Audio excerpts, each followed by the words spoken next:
When the saints were leaving Nauvoo, Brigham sent Willard Richards to request the manuscript and the Bible. You got to have both to know how they fit together, right?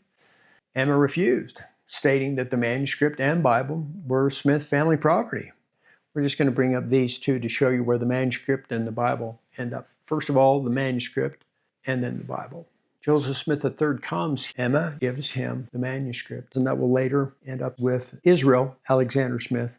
The Bible's given to Alexander Hill. He gives it to his daughter, Elizabeth. She gives it to Alexander. So that's in the hands of the LDS Church, now the Community of Christ. You may be aware that in 2004, the Church of Jesus Christ of Latter-day Saints purchased from the Community of Christ the Bible that Joseph and Oliver begin with and the manuscript pages. We have those now, which is wonderful.